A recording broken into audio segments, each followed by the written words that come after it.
All right, Shalom. Before I start, we give all praises to Yahweh, Ba'ashim Yahushai, Ba'ashim, Rakakadash, give honors to the apostles and elders of Millstone. Peace, blessings, and salutations to all like the Akim, walk with them, learning, teaching, and truth and sincerity. Salat. All right, so basically, it's going to be a real quick lesson. It's based off of something that had happened to me the other day. I was doing my routine thing, after I get off work. I was going to the gym, and as I was coming in through the door, I had my duffel bag in my hand. It's a big bag. I'm coming through the door, and there's an Edomite woman. She saw me coming through, so she decided to, open the door for me. She's an older lady, had a smile on her face, greeted me. I looked at her, said thank you, and as I'm proceeding to go in to scan my ID card so I can go handle business, a motherfucker at the counter, I believe he is a Northern Kingdom, a big old beta bitch, simple looking piece of shit. He was either Ishmaelite or a wicked ass Israelite. I get to the counter to scan my thing. He looked at me. He said, I know you said thank you to that nice lady, right? I looked at him. I said, what? He repeated it. I said, yeah, you didn't see my mouth move? All right. Then he, this shit pissed me off. Then he said, because normally it's the other way around, implying that I was supposed to, be a step and fetch it, send off Sam and hold the door open for this woman when I got a bag the size of half her body in my hand, and I was opening the door. There was two sides. All right. There was two sets of door. I had opened it for myself, and she opened the second set for herself. And as we're crossing, she just kept it open for me. Simple shit. But here in America, here in this world, in this Western world, everyone is taught to worship women and to despise men and manhood. So I just looked at it. After he said that, I was like, yeah, whatever, bro. And I just went and handled business. All right, and I got this word misandry up for a reason. It says misandry, dislike of, contempt for, or ingrained prejudice against men. And here in Babylon, that is what everyone has. All right, everyone that doesn't have the spirit, even men are quick to bash other men and women worship and to act hateful against men just because that's what the society has taught them, in which in the ancient world, all right, that wasn't so. And through the spirit and power of Yahweh Ba'ashim Yahushai, the Hebrew Israelite man, the so-called Negro, Latino, Native American, we're going to get our power back and we're going to get our respect back. All right. That woman was supposed to hold the fucking door open for me. That's why she did it. The Lord put her in her spirit. And I'm going to get this. All right. Let me show you how men used to get treated back then. Let me show you how women used to treat us. All right. Let me show you the respect and the honor that you would have when dealing with other men, especially an Israelite man. All right. This is Ruth chapter 3.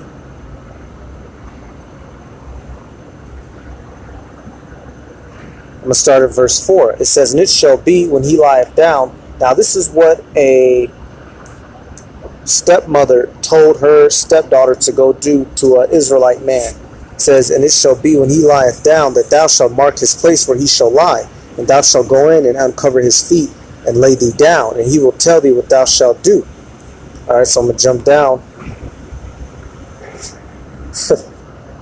It says, and when Boaz had eaten and drunk and his heart was merry, he went to lie down at the end of the heap of the corn, and she came softly and uncovered his feet and laid her down. So this woman, because she wanted to be courted by him, she wanted to basically be his wife, she went and uncovered his feet and laid her body over his feet to keep him warm, which is basically saying that's basically a form of proposal in today's modern world. And in this world, you have men getting on their knees for a woman that's been had 70 male partners by the time she's 25. And I'm being generous. And I'm saying that because I know women who've said that. All right. But back then, a woman used to know her place, and other men used to know their place. All right. This world is completely backwards and flipped upside down. All right. When dinner gets set on the table, the man of the house who went out and worked 40 plus hours is supposed to eat first, not the kids nor the woman. All right. Let me keep reading. Verse 8. And it came to pass at midnight that the man was afraid and turned himself, and behold, a woman lay at his feet. So, he was asleep. He didn't know what was going on. He wake up somebody on your feet. You like, what the hell? Verse 9, he said it. And he said, Who art thou? And she answered, I am Ruth, thine handmaid. Spread therefore thy skirt over thine handmaid, for thou art a near kinsman. So basically she was saying, give me your blessing. Spread your skirt over, take me as yours. All right. So let me see. Verse 14. It says, verse 14, and she lay at his feet until the morning, and she rose up before one could know another. And he said, let it not be known that a woman came to the floor. Okay, so yeah, basically, hey, that, pulling that to show you how things used to be. All right. Let me, hang on. All right, this shit right here, this westernized, American ass, pussy shit, would I ever in my fucking life, I'd take a fucking slug to the face, dead ass. Before I ever do this shit for any woman. Alright. This custom of a man getting on his knee for some used woman is completely, that's idolatry, that's Babylonianish, that's Americanish, that's Westernism. Alright. The scriptures tell you how a woman is normally given to a man, alright, usually through her father. Alright, why? Because the men had the power. The man more than likely just spent his earlier years building up a name for himself. Alright. And now he was ready, now he wanted a wife. Not this shit right here. This anti-man spirit, man spreading, all these terms, toxic masculinity, all these things are going to go away very soon. That is wicked, and that's borderline, it's basically some queer shit. Alright. It's basically some fag shit. All this men getting treated like shit, that's going to go away. All right, we're going to get some examples out of the scriptures, because when all hell breaks loose, you women is going to remember that you're women. All right, you're going to remember that a man is born with more and stronger muscle fibers than you are, and then on average is slightly taller. All right, so I'm going to go down some. I'll just start straight at it. Isaiah 32 and 2, it says, and a man shall be as a hiding place from the wind, and a covert from the tempest, as rivers of water in a dry place, as the shadow of a great rock in a weary land. All right, a man,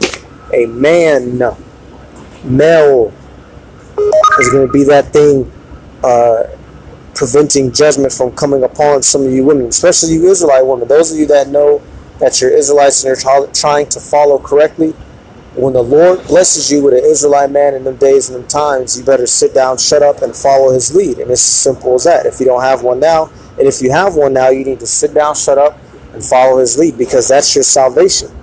All right? That's just how it simply is. Let's go to Ezekiel.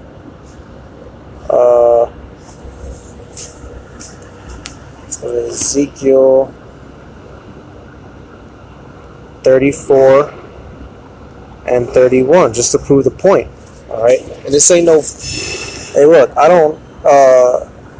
like women. Every straight man loves the physique of a woman, the smell of a woman, all right, the touch of a woman. But everything has to be put in its proper fucking order. There's a reason why our bones are denser, why we're taller in most cases, why our muscles are stronger. Even a man that can weigh 150 pounds can have twice the strength of a woman that weighs 200 pounds. All right, you can take a man that's 150 pounds, and he can deadlift 500 pounds off the floor, and a woman that's 200, she can't get 70 pounds off the floor. All right, so stop playing around. All right, so Ezekiel 34 and 31, and ye my flock, the flock of my pasture are men, and I am your power, saith the Lord power. So the pasture, all right, those in which the Heavenly Father is directly dealing with is his men, and it's always been that way. The prophets. All right, the man is going to get the Israelite man, I take that back, is going to get his respect back in this world. All right, that shit, and you know what? And it's a damn shame, because that energy came from a man. He basically was completely womanize and effeminate. What? I'm supposed to drop down on my forehead and hold the door open for some old bitch?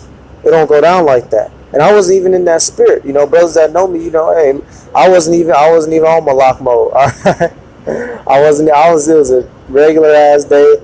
I'm finna go to the gym. I probably had some music playing, wasn't thinking nothing. I didn't even look at her aggressively. Smiled at her, said thank you.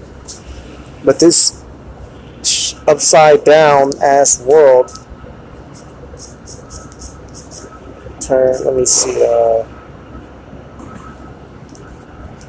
everything is so upside down here. I'll probably end it on this. You know, it wasn't going to be a long one. I just wanted to highlight it, basically. Right here. Yep, Isaiah 29 and 16, because this is Esau's fault. Esau, the so-called white man, it's all his fault. All right. Isaiah 29 and 16, surely your turning of things upside down shall be esteemed as the potter's clay. For shall the work say of him that made it, he made me not. So basically, surely the beginning of the verse, surely your turning of things upside down shall be esteemed as the potter's clay. Hey, Esau, you're going to pay and suffer for turning this world upside down, for switching the natural order of things down. All right? For knocking this world out of course. To where now a man is supposed to get on his knee for some bitch. All right? He's supposed to just shut up. Happy wife, happy life, all that punk shit. No, the Hebrew Israelite man, you so-called Negroes, Latinos, Native Americans, starting with the elected 1/3, we're going to get our respect and our power and our honor back. All right, when our Savior, Yahushua HaMashiach, returns, all right, and bestows us with such. All right, so with that, I'm going to give all praises to Yahweh Bashim Yahshai Bashim Hakodash, the honors to the apostles and elders of the millstone, peace, blessings, and salutations to all that like to Akim, learning, teaching, and truth and sincerity. With that, I'm going to say Shalom.